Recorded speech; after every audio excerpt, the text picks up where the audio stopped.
سلیم ادریس کے بھی دو بیٹے جوان تھے۔ ایک کی عمر 17 سال اور دوسرے کی 21 سال تھی۔ کہا نہیں جا سکتا کہ وہ بھی لذت پرستی کے اس طوفان کی لپیٹ میں آ گئے تھے یا نہیں جو صلیبی تقریب کار قاہرہ میں لائے تھے۔ البتہ یہ ثبوت بعد میں ملا کہ بڑے بیٹے کے درپردہ تعلقات ایک جوان اور خوبصورت لڑکی کے ساتھ تھے۔ یہ لڑکی اپنے آپ کو مسلمان ظاہر کرتی تھی اور بے پردہ رہتی تھی۔ کسی بڑے خاندان کی لڑکی تھی۔ اس کی ملاقات خفیہ ہوتی تھی۔ جس روز ارسلان نے ادریس سے کہا تھا کہ تمہارے دو بیٹے جوان ہیں، اس سے اگلے روز اس لڑکی نے ادریس کے بڑے بیٹے سے کہا کہ ایک جوان اسے بہت پریشان کرتا ہے، وہ جدھر جاتی ہے اس کا پیچھا کرتا ہے اور اسے اغوا کی دھمکیاں بھی دیتا ہے۔ اس بڑے بیٹے نے لڑکی سے پوچھا کہ نوجوان کون ہے، تو لڑکی نے نام بتایا۔ بات گول کر گئی، کہنے لگی کہ اس نے زیادہ پریشان کیا تو اسے بتا دے گی۔ بات کے انکشافات سے پتہ چلا کہ اسے کوئی نوجوان پریشان نہیں کرتا تھا، بلکہ وہ خود نوجوانوں کو پریشان اور خراب کرتی پھر رہی تھی۔ اس نے جس شام بڑے بیٹے سے یہ شکایت کی کہ اس سے اگلے روز ہی اس نے ادریس کے چھوٹے بیٹے کو، جس کی عمر 17 سال تھی، اپنے جال میں پھانس لیا اور ایسی والہانہ اور بیتابانہ محبت کا اظہار زبانی اور عملی طور پر کیا کہ لڑکا اپنا آپ اس کے حوالے کر بیٹھا۔ دو درپردہ ملاقاتوں کے بعد اس نے اسے بھی بتا دیا کہ ایک نوجوان اسے بہت پریشان کرتا ہے اور اسے اغوا کی دھمکیاں دیتا ہے۔ لڑکے کا خون جوش میں آ گیا۔ اس نے پوچھا کہ وہ کون ہے، تو لڑکی نے کہا کہ اگر اس نے زیادہ پریشان کیا تو بتاؤں گی۔ اسی شام وہ اس لڑکے کے بڑے بھائی سے ملی اور اسے کہا کہ وہ نوجوان مجھے زیادہ پریشان کرنے لگا ہے۔ وہ تمہارے متعلق کہتا ہے کہ اسے میں ایسے طریقے سے قتل کروں گا کہ کسی کو پتہ ہی نہیں چل سکے گا۔ لڑکی نے کہا تم خنجر اپنے پاس رکھا کرو۔ دوسری شام کی ملاقات میں اس نے چھوٹے بھائی کو اس طرح مشتعل کر دیا اور اسے کہا کہ وہ خنجر اپنے پاس رکھا کرے۔ چنانچہ دونوں بھائی اس حقیقت سے بے خبر کہ وہ ایک ہی لڑکی کے جال میں پھنسے ہوئے ہیں، خنجر اپنے پاس رکھنے لگے۔ لڑکی دونوں سے الگ الگ ملتی رہی۔ صرف 5 دنوں میں لڑکی نے دونوں بھائیوں کو پہلے حیوان پھر درندہ بنا دیا۔ اس شام اس نے بڑے بھائی کو شہر سے ذرا باہر ایک اندھیری جگہ ملنے کو کہا۔ چھوٹے بھائی کو بھی اس نے وہی وقت اور وہی جگہ بتائی اور دونوں سے یہ بھی کہا کہ وہ نوجوان جو مجھے پریشان کیا کرتا ہے آج کہہ گیا ہے کہ شام کو جہاں بھی جاؤ گی مجھے وہاں پاؤ گی، میں تمہیں چاہنے والوں کو تمہارے سامنے قتل کروں گا۔ لڑکی نے کہا میں نے اسے کہا ہے کہ اگر تم اتنے دلیر ہو تو شام کو اس جگہ آ جانا، اگر تم نے اسے قتل کر دیا تو میں تمہاری ہو جاؤں گی۔ دونوں بھائی خون ریز ماری کا لڑنے کے لیے تیار ہو گئے۔ شام کو بڑا بھائی خنجر لیے اس جگہ پہنچ گیا جو اس لڑکی نے بتائی تھی۔ اس نے ایسی استادی کا مظاہرہ کیا کہ جگہ اندھیری کا انتخاب کیا اور یہ بھی خیال رکھا کہ دونوں بھائی اس کے پہنچنے سے پہلے ہی اکٹھے ہو کر ایک دوسرے کو پہچان نہ لیں۔ وہ وہاں پہنچی تو بڑے بھائی کو وہاں موجود پایا۔ اس نے بتایا کہ وہ نوجوان میرے پیچھے آ رہا ہے۔ بڑے بھائی نے خنجر نکال لیا اور فوراً ہی بعد چھوٹا بھائی آ گیا۔ لڑکی نے بڑے بھائی سے کہا کہ وہ آ گیا ہے، لیکن میں نہیں چاہتی کہ خون خرابہ ہو، میں اسے کہتی ہوں کہ وہ چلا جائے۔ یہ کہہ کر وہ چھوٹے بھائی کے پاس گئی اور اسے کہا کہ وہ پہلے سے موجود ہے اور اس کے ہاتھ میں خنجر ہے۔ چھوٹے بھائی کی عقل پر جوانی کا تازہ خون سوار تھا۔ اس نے خنجر نکالا اور اندھیرے میں اپنے بھائی کی طرف دوڑا۔ بڑے بھائی نے حملہ آور کو تیزی سے آتے دیکھا تو وہ بھی تیزی سے آگے بڑھا۔ بھائیوں نے ایک دوسرے پر رقابت کے جوش میں بڑے گہرے وار کیے۔ وہ گر گر کر اٹھے اور ایک دوسرے کو لہو لہان کرتے رہے۔ لڑکی انہیں بھڑکاتی رہی۔ علی بن سفیان کے شعبے کے آدمی رات کو گشت پر رہتے تھے۔ اتفاق سے ایک گھوڑ سوار گشت پر ادھر آ نکلا۔ لڑکی بھاگ اٹھی۔ گھوڑ سوار نے اسے دور نہ جانے دیا اور پکڑ کر واپس لے گیا۔ وہاں دونوں بھائی زمین پر پڑے آخری سانسیں لے رہے تھے۔ لڑکی نے ان سے لا تعلقی کے اظہار کی بہت کوشش کی، لیکن اس آدمی نے اسے نہ چھوڑا۔ لڑکی کے دیے ہوئے لالچ کو بھی اس نے قبول نہ کیا۔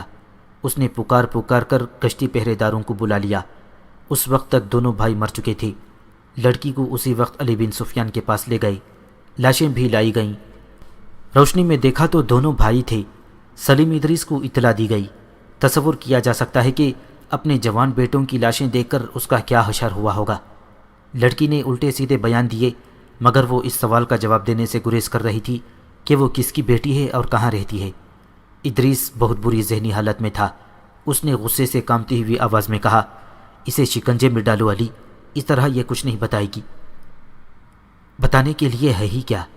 لڑکی نے غصے میں کہا۔ بڑے بھائی کی لاش کی طرف اشارہ کر کے بولی، اس نے مجھے بلایا تھا، میں چلی گئی، اوپر سے چھوٹا بھائی آ گیا، دونوں نے خنجر نکال لیا اور لڑ پڑے، میں ڈر کے مارے بھاگ اٹھی اور ایک گھوڑ سوار نے مجھے پکڑ لیا۔ میں اپنے باپ کا نام اس لیے نہیں بتاتی کہ اس کی بھی رسوائی ہوگی۔ علی بن سفیان کا دماغ حاضر تھا، اسے یاد آ گیا کہ ارسلان اور ادریس کی آپس میں ترش کلامی ہوئی تھی۔ ارسلان اس کے مشتبہوں کی فہرست میں تھا اور یہ بھی جانتا تھا کہ اس کے گھر کے اندر کیا ہو رہا ہے۔ اس نے ادریس کو آنکھ سے اشارہ کر کے کہا، یہ لڑکی کوئی بھی ہے، یہ قاتل نہیں، یہ دو جوانوں کو اکیلے قتل نہیں کر سکتی، اس نے سچ بتا دیا ہے، میں اس کے خلاف کوئی کارروائی نہیں کر سکتا۔ اس نے لڑکی سے کہا، جاؤ تم آزاد ہو، آئندہ کسی کے ساتھ اتنی دور نہ جانا ورنہ قتل ہو جاؤ گی۔ لڑکی بڑی تیزی سے کمرے سے نکل گئی۔ علی بن سفیان نے اپنے دو مخبروں سے کہا کہ ان میں سے ایک لڑکی کا راستہ دیکھ کر دوسرے راستے سے ارسلان کے گھر کے بڑے دروازے سے ذرا دور چھپ جائے اور دوسرا ایسے طریقے سے لڑکی کا تعاقب کرے کہ لڑکی کو پتہ نہ چلے اور وہ جہاں بھی جائے فوراً اطلاع دی جائے۔ دونوں آدمی چلے گئے۔ لڑکی تیز تیز قدم اٹھاتی جا رہی تھی اور اس کا تعاقب ہو رہا تھا۔ علی بن سفیان کا شک ٹھیک ثابت ہوا۔ لڑکی ارسلان کے گھر چلی گئی، وہاں ایک آدمی موجود تھا، اس نے آ کر اطلاع دی کہ لڑکی اس گھر میں داخل ہوئی ہے۔ جب ادریس کو معلوم ہوا کہ لڑکی کا تعلق ارسلان کے گھر سے ہے تو اس نے علی بن سفیان کو بتایا کہ ارسلان نے اسے کہا تھا کہ تمہارے دو جوان بیٹے ہیں، مگر ادریس یہ اشارہ سمجھ نہیں سکا تھا۔ صاف ظاہر ہو گیا کہ ارسلان کی کارستانی ہے، دونوں بھائیوں کو اسی نے اس عجیب و غریب طریقے سے ایک دوسرے کے ہاتھوں قتل کرایا ہے۔ ادریس نے حاکم اعلیٰ کو اطلاع دی، پولیس کا سربراہ غیاث بلبیس بھی آ گیا۔ علی بن سفیان کو بھی خصوصی اختیارات حاصل تھے، انہوں نے فیصلہ کیا کہ ارسلان کے گھر چھاپا مار کر اسے گھر میں ہی نظر بند کر دیا جائے۔ اب میں سلیم ادریس کو بتاؤں گا کہ میں کیوں اتنی دلیری سے باتیں کرتا ہوں۔ ارسلان نے اس لڑکی کی کامیابی کی روداد سن کر کہا، میں اسے بتاؤں گا کہ میں کیا کر سکتا ہوں۔ اس نے لڑکی کو شراب پیش کی اور دونوں کامیابی کا جشن منانے لگے۔ ان کا جشن ابھی ختم نہیں ہوا تھا کہ بغیر اطلاع کے کوئی اندر گھس آیا۔ یہ ادریس تھا۔ اس نے ارسلان اور لڑکی کو نشے اور عریانی کی حالت میں دیکھا اور لڑکی کو پہچان لیا۔ ارسلان نے نشے کی حالت میں کہا، اپنے بیٹوں کو قتل کرا کے تم میرے ہاتھوں قتل ہونے آئے ہو؟ دربان کہاں ہے؟ یہ شخص میری جنت میں بغیر اجازت کیوں کر آ گیا ہے؟ تمہیں جہنم میں لے جانے کے لیے۔ ادریس نے کہا، میں اپنے بیٹوں کا انتقام لینے نہیں آیا ہوں، تمہیں غداروں کے انجام تک پہنچانے آیا ہوں۔ اتنے میں شہر کا وہ حاکم اعلیٰ اندر آیا جس کے پاس امیر مصر کے اختیارات تھے، اس کے ساتھ غیاث بلبیس اور علی بن سفیان تھے۔ لڑکی کو گرفتار کر لیا گیا۔ ارسلان کے تمام ملازموں اور گھر کے دیگر افرادوں کو باہر نکال کر اس کے محل جیسے مکان کے اندر اور باہر فوج کا پہرا کھڑا کر دیا گیا۔ اس کے گھر میں ایک تہخانہ برآمد ہوا جو بہت ہی وسیع اور گہرا تھا، وہاں سے تیر کمانوں اور پرچیوں کے انبار نکلے، ایک ڈھیر خنجروں کا تھا، آتش گیر مادہ بھی تھا، ایک صندوق میں سے حشیش اور زہر برآمد ہوئے، ایک اور کمرے میں سے سونے کی اینٹیں اور اشرفیوں کی تھیلیاں برآمد ہوئیں۔ اس نے اپنی پرانی دو بیویوں اور ان کے بچوں کو کہیں اور بھیج رکھا تھا۔ گھر میں 3 لڑکیاں تھیں، تینوں ایک سے ایک بڑھ کر خوبصورت تھیں اور تینوں غیر مسلم تھیں۔ رات ہی رات ملازموں کی چھان بین کر لی گئی، ان میں 3 صلیبیوں کے جاسوس نکلے۔ کیا تم خود بتاؤ گے کہ تمہارے عزائم کیا ہیں؟ حاکم اعلیٰ نے ارسلان سے پوچھا۔ یہ مال و دولت اور اسلحہ کے انبار تمہارے سزائے موت دلانے کے لیے کافی ہیں۔ پھر سزائے موت دے دو، اس نے نشے کی حالت میں کہا۔ اگر مجھے جان ہی دینی ہے تو خاموشی سے کیوں نہ مر جاؤں۔ خدا کی نگاہ میں یہ بہت بڑی نیکی ہوگی کہ تم ہمیں اور اس کے نام لیواؤں کو خطروں سے آگاہ کر دو۔ حاکم اعلیٰ نے کہا، مجھے امید ہے کہ اسی نیکی کے بدلے خدا تمہارے اتنے گناہ بخش دے گا۔ تم لوگ تو مجھے نہیں بخشو گے، ارسلان نے کہا۔ سلطان ایوبی اس سے بھی بڑے گناہ بخش دیا کرتا ہے، علی بن سفیان نے کہا۔ آپ کے بچنے کی صورت پیدا ہو سکتی ہے، آپ بتا دیں کہ یہاں کس قسم کی تخریب کاری ہو رہی ہے، کچھ اور لوگ گرفتار کرا دیں۔ وہ کمرے میں ٹہل رہا تھا، باقی لوگ ادھر ادھر بیٹھے تھے۔ ادریس نے اپنی خنجر نما تلوار کمر سے باندھ رکھی تھی۔ ارسلان خاموشی سے ٹہلتے ٹہلتے اس کے قریب گیا اور بڑی ہی تیزی سے اس کی میان سے تلوار نکال کر اپنی سینے اور پیٹ کے درمیان رکھی۔ پیشتر اس کے کہ اس کے ہاتھ سے تلوار چھینی جاتی، اس نے دستے پر دونوں ہاتھ رکھ کر پوری طاقت سے تلوار اپنے پیٹ میں گھونپ لی۔ وہ اپنے بستر پر گرا۔ دوسرے آدمی تلوار اس کے پیٹ سے نکالنے لگے تو اس نے کہا، رہنے دو، میری 2-3 باتیں سن لو، مر جاؤں گا تو تلوار نکال لینا۔ میں نے اپنے آپ کو سزا دے دی ہے۔ میں زندہ صلاح الدین ایوبی کے سامنے نہیں جانا چاہتا کیونکہ وہ مجھے اپنا وفادار دوست سمجھتا تھا۔ میں تمہارے کسی سوال کا جواب نہیں دوں گا۔ تلوار اپنا کام کر چکی ہے۔ ہوش کرو، مصر سخت خطرے میں ہے۔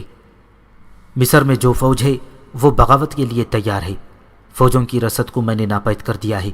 سپاہیوں کو کھانے کے لیے کچھ نہیں ملتا۔ صلیبی تخریب کاروں نے فوج میں یہ بات پھیلا دی ہے کہ محاذوں پر بکرے، اناج اور شراب جا رہی ہے اور وہاں کے سپاہیوں کو مال غنیمت سے مالا مال کر کے عیاشی کرائی جا رہی ہے۔ میرے گروہ میں اچھے عہدوں کے لوگ ہیں، میں کسی کا نام نہیں بتاؤں گا۔ فاطمی اور فدائی تباہ کاری کی پوری تیاری کر چکے ہیں۔ تم بغاوت کو روک نہیں سکو گے۔ نئی فوج لاؤ، حالات تمہارے قابو سے۔ اور وہ فقرہ مکمل کیے بغیر مر گیا۔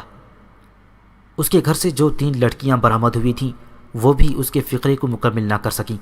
انہوں نے اپنے متعلق بتا دیا کہ انہیں اخلاقی تخریب کاری اور مردوں کو پھانس کر استعمال کرنے کے لیے بھیجا گیا تھا۔ ارسلان کے گھر راتوں کو محفلیں جمع کرتی تھیں جس میں فوج اور انتظامیہ کے افسر آیا کرتے تھے۔ ان کی خفیہ ملاقاتیں اور اجلاس ان لڑکیوں کے بغیر ہوتے تھے۔ لڑکیوں نے یہ تصدیق کر دی کہ مصر میں بغاوت کے لیے زمین ہموار کر دی گئی ہے۔ جس لڑکی نے دونوں بھائیوں کو ایک دوسرے کے ہاتھوں قتل کرا دیا تھا، اس نے قتل کی ساری کہانی سنا دی جو بیان کی گئی ہے۔ اس نے بتایا کہ وہ ادریس کے بڑے بیٹے کو پہلے ہی اپنے جال میں محبت کا جھانسا دے کر لے چکی تھی۔ اسے ارسلان اپنے باپ ادریس کے خلاف استعمال کرنا چاہتا تھا، لیکن ارسلان نے منصوبہ بدل دیا اور لڑکی سے کہا کہ دونوں بھائیوں کو ایک دوسرے کے ہاتھوں قتل کرا دو۔ ایک ہی رات میں تقریباً 250 اونٹ مرکزی دفتر کے سامنے لائے گئے۔ ان پر غلہ اور خوردونوش کا دیگر سامان لدا ہوا تھا۔ یہ اونٹ 3-4 قافلوں کی صورت میں مختلف جگہوں سے پکڑے گئے تھے۔ اناج وغیرہ کو سرحد سے باہر جانے سے روکنے کے لیے گشتی پارٹیوں کا انتظام کیا گیا تھا۔ یہ ان کی پہلی کامیابی تھی۔ ان قافلوں کے ساتھ جو آدمی تھے انہوں نے شہر کے چند ایک بیپاریوں کے نام بتائے۔ ان بیپاریوں نے تمام غلہ اور دیگر سامان زیر زمین کر لیا تھا۔ آدھی رات کے بعد وہ یہ سامان باہر کے اجنبی تاجروں کے ہاتھ بیچتے تھے۔ ان آدمیوں نے دیہاتی علاقوں میں بھی چند ایک جگہوں کی نشاندہی کی جہاں اجنبی سے تاجر موجود رہتے اور تمام تر رسد اکٹھی کر کے لے جاتے تھے۔ شتروبانوں میں سے بعض نے سرحد کی ایک جگہ بتائی جہاں سے یہ قافلے سوڈان جایا کرتے تھے۔ وہاں ایک سرحدی دستہ موجود تھا۔ انکشاف ہوا کہ اس دستے کا کمانڈر دشمن سے باقاعدہ معاوضہ یا رشوت لیتا ہے اور قافلے گزار دیتا تھا۔ یہ انکشاف بھی ہوا کہ یہ اہتمام ارسلان کی زیر کمان ہو رہا تھا۔ یہ ان سینکڑوں میں سے چند ایک واقعات ہیں جو سلطان ایوبی کی غیر حاضری میں مصر کو لپیٹ میں لیے ہوئے تھے۔ ادریس اور دیگر اعلیٰ حکام نے ارسلان کی غداری اور ادریس کے بیٹوں کی موت اور دیگر واقعات پر غور کرنے کے لیے اجلاس منعقد کیا۔ علی بن سفیان اور قیاس بلبیس نے یہ مشورہ پیش کیا کہ حالات اتنے بگڑ گئے ہیں کہ ان کے بس میں نہیں رہے۔ بیشتر اس کے کہ مصر میں بغاوت ہو جائے یا فاطمیوں کے اور فدائیوں کے ہاتھوں کوئی اعلیٰ شخصیت قتل ہو جائے۔ سلطان ایوبی کو مکمل حالات سے آگاہ کر دیا جائے اور انہیں مشورہ دیا جائے کہ ممکن ہو سکے تو وہ کر کا محاصرہ اپنے نائبین کے سپرد کر کے قاہرہ آ جائیں۔ ایک قاصد کو تو پہلے ہی بھیج دیا گیا تھا مگر اسے تفصیلات نہیں بتائی گئی تھیں۔ اب سنگین وارداتیں ہو گئیں تو اجلاس میں فیصلہ ہوا کہ علی بن سفیان محاذ پر سلطان ایوبی کے پاس جائے۔ کرک کے محاصرے کو 2 مہینے گزر گئے تھے مگر کامیابی کی کوئی صورت نظر نہیں آتی تھی۔ صلیبیوں نے دفاع کے غیر معمولی انتظامات کر رکھے تھے۔ ایک انتظام یہ تھا کہ شہر میں سامان خوردونوش کا ذخیرہ کافی تھا۔ ایک جاسوس نے اندر سے تیر کے ساتھ پیغام باندھ کر باہر پھینکا جس میں تحریر تھا کہ اندر خوراک کی کمی نہیں۔ مسلمان باشندوں پر اتنی سخت پابندیاں عائد کر دی گئی تھیں کہ ان کے گھروں کی دیواریں بھی ان کے خلاف مخبری اور جاسوسی کرتی تھیں، اس لیے اندر تخریب کاری ممکن نہیں ہو رہی تھی، ورنہ خوراک کا ذخیرہ تباہ کر دیا جاتا۔ شہر میں سلطان ایوبی کے جاسوسوں کی بھی کمی تھی۔ وہ کبھی کبھی رات کے وقت تیر کے ساتھ پیغام باندھ کر اور موقع محل دیکھ کر باہر کو تیر چلا دیتے تھے۔ فوجوں کو حکم تھا کہ ایسا تیر نظر آئے تو وہ اپنے کمانڈر تک پہنچا دیں۔ صلیبیوں نے محاصرہ توڑنے کی کوششیں ترک کر دی تھیں۔ وہ سلطان ایوبی کی طاقت زائل کرتے جا رہے تھے۔ سلطان ایوبی ان کی چال سمجھ گیا تھا۔ اس کے جواب میں اس نے بھی اپنا طریقہ بدل دیا تھا۔ صلیبیوں کی یہ کوشش ناکام ہو چکی تھی کہ انہوں نے باہر سے حملہ کیا تھا۔ سلطان ایوبی اس حملے کے لیے تیار تھا۔ اس نے نہایت اچھی چال سے اس فوج کو گھیرے میں لے لیا تھا۔ اس فوج کو گھیرے میں آئے 1.5 مہینہ گزر گیا تھا۔ گھیرے میں آئی ہوئی فوج گھیرا توڑنے کے لیے ہر طرف حملے کرتی تھی۔ سلطان ایوبی اس کا کوئی حملہ کامیاب نہیں ہونے دے رہا تھا۔ البتہ گھیرا کئی میلوں پر پھیل گیا تھا۔ وہ علاقہ سرسبز تھا، اس لیے صلیبیوں کو پانی اور جانوروں کو چارہ مل جاتا تھا۔ ان کے جانور مرتے تھے تو اسے وہ کھا لیتے تھے، مگر یہ کافی نہیں تھا۔ ہزاروں گھوڑوں اور اونٹوں کے لیے یہ چارہ کافی نہیں تھا۔ پانی کے لیے وہاں کوئی ندی یا دریا نہیں تھا۔ 3-4 چشمے تھے جن میں سے 2-1.5 مہینے میں ہی خشک ہو گئے تھے۔ صلیبی سپاہیوں میں بددلی پیدا ہو گئی تھی۔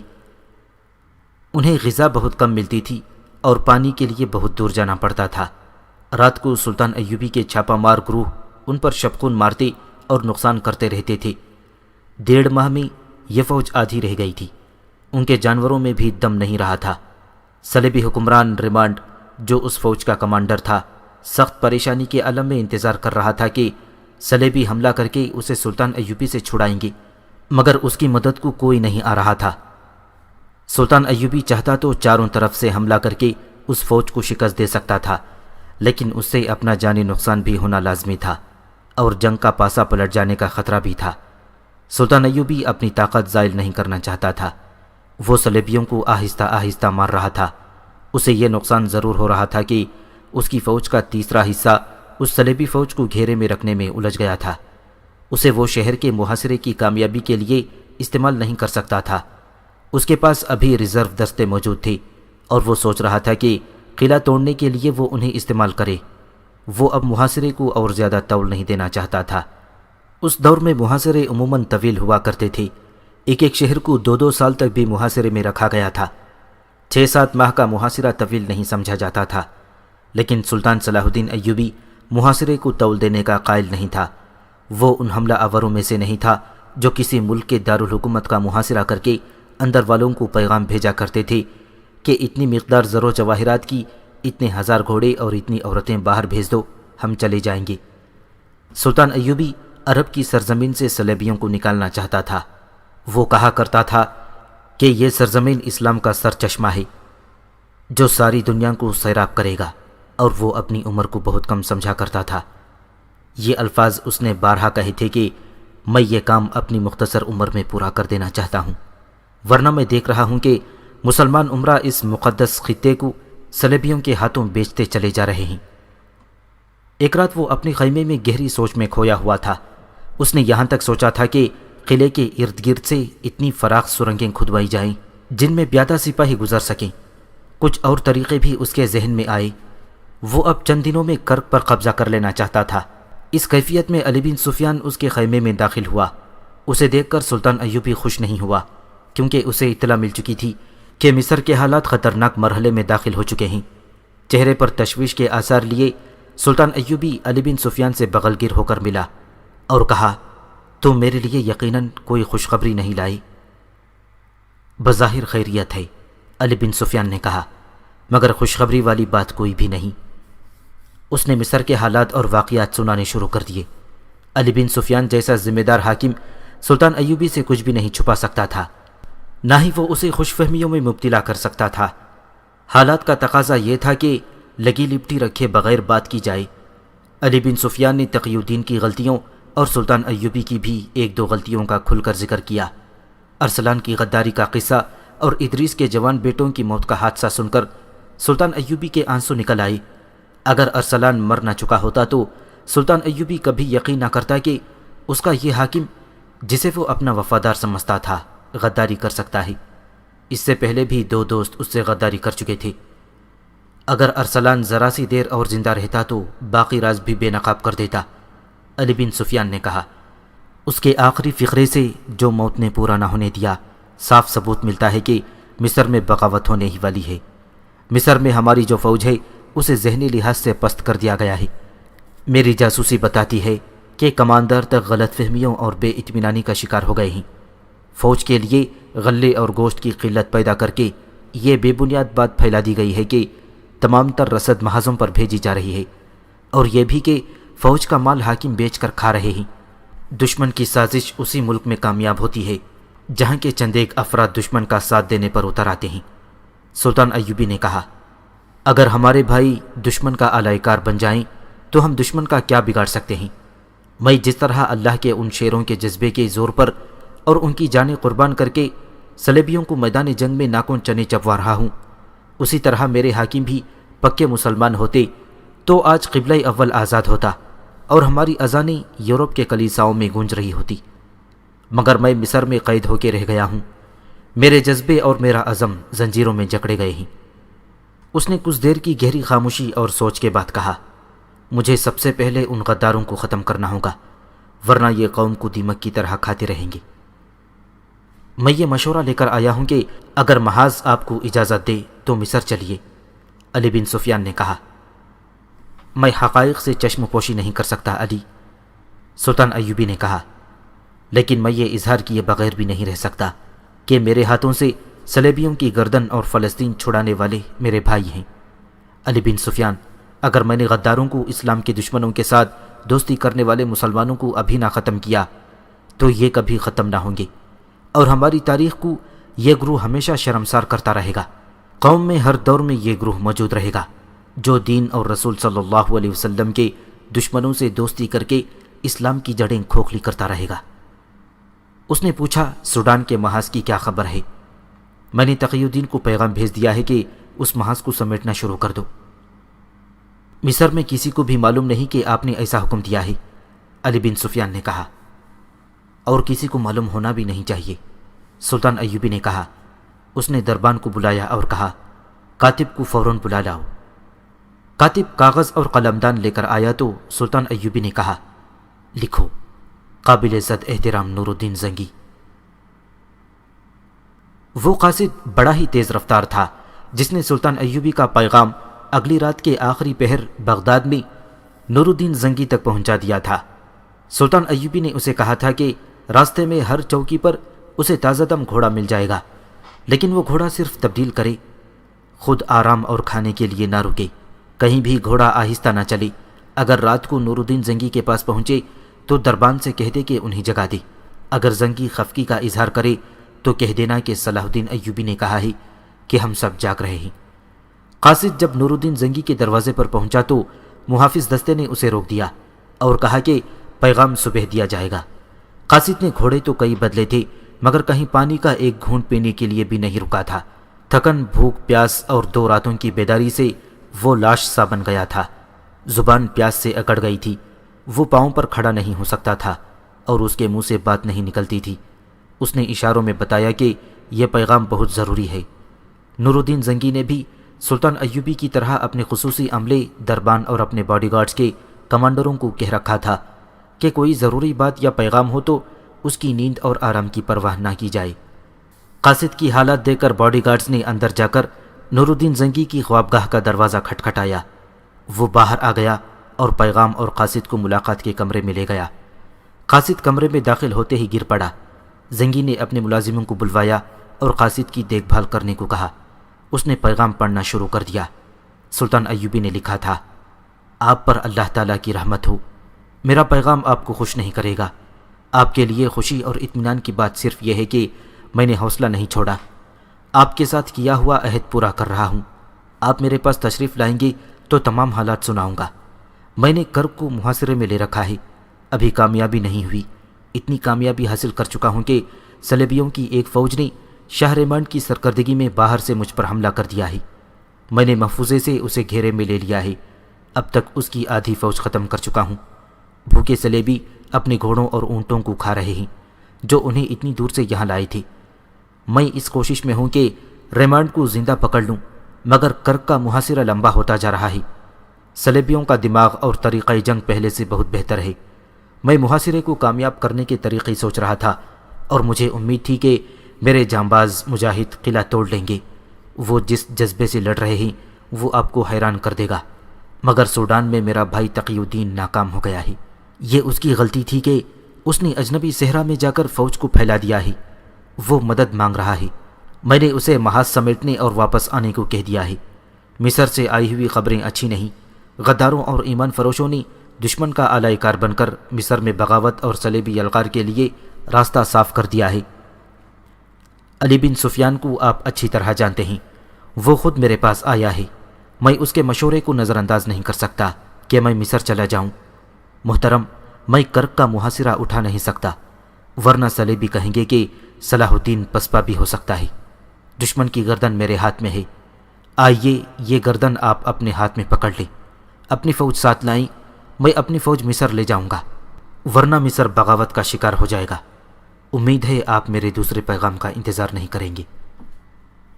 نور الدین زنگی نے ایک لمحہ بھر بھی انتظار نہ کیا، شب خوابی کے لباس میں ہی مصروف کار ہو گیا۔ فوجی حکام کو بلا لیا، انہیں احکام دیے، اور دن ابھی آدھا بھی نہیں گزرا تھا کہ اس کی فوج کرک کی سمت کوچ کر چکی تھی۔ زنگی وہ مرد مجاہد تھا جس کا نام سن کر صلیبی بدک جاتے تھے۔ اس کے سینے میں ایمان کی شمع روشن تھی، وہ فن حرب و ضرب کا ماہر تھا۔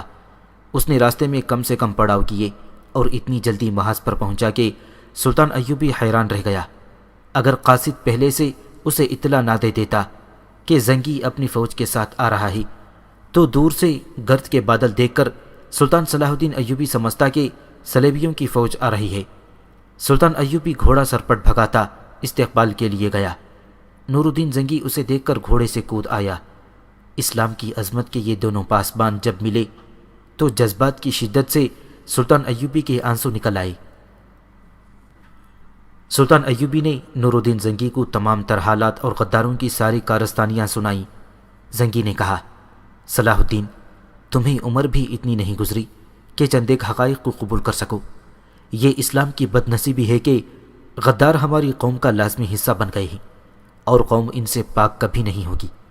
مجھے صاف نظر آ رہا ہے کہ ایک وقت آئے گا جب غدار قوم پر باقاعدہ حکومت کریں گے، دشمن کے خلاف باتیں کریں گے، بلند دعوے کریں گے، دشمن کو کچل دینے کے نعرے لگائیں گے، مگر قوم جان نہیں سکے گی کہ ان کے حکمران دراصل اس کے اور اس کے دین کے دشمن کے ساتھ درپردہ دوستی کر چکے ہیں۔ دشمن انہی کو ڈھال اور انہی کو تلوار بنائے گا اور ان کے ہاتھوں قوم کو مروائے گا۔ پریشان نہ ہو صلاح الدین، ہم حالات پر قابو پا لیں گے۔ تم مصر پہنچو اور تقی الدین کو مدد دے کر سوڈان سے نکالو۔ دائیں بائیں حملے کر کے دشمن کو الجھائے رکھو تاکہ تقی الدین کا کوئی دستہ کہیں گھیرے میں نہ آ جائے۔ مصر میں فوجوں کو یکجا کرو اور مصر میں جو فوج ہے اسے میرے پاس بھیج دو، میں اس کے دماغ سے بغاوت کا کیڑا نکال دوں گا۔ شام کے بعد زنگی نے اپنی فوج کو کرک کے محاصرے پر لگا دیا اور سلطان ایوبی کی فوج پیچھے ہٹائی۔ اسے فوراً قاہرہ کے لیے کوچ کا حکم دے دیا گیا۔ کچھ غلطی وہاں ہو گئی جہاں سلطان ایوبی نے ریمانڈ کی فوج کو گھیرے میں لے رکھا تھا۔ زنگی نے جب وہاں اپنے دستے اس ہدایت کے ساتھ بھیجے کہ سلطان ایوبی کی فوج کی بدلی کرنی ہے تو احکام اور ہدایت پر کسی غلط فہمی کی بنا پر عمل نہ ہو سکا۔ ریمانڈ نے اتفاق سے اس سمت حملہ کر دیا جہاں اسے توقع تھی کہ مسلمانوں کا دستہ کمزور ہے۔ اس نے وہاں کسی کو بھی حملہ روکنے کے لیے تیار نہ پایا۔ وہ اس طرف سے نکل گیا اور کچھ فوج بھی نکل گئی۔ صلیبیوں کی بچی کچی فوج پھنس گئی۔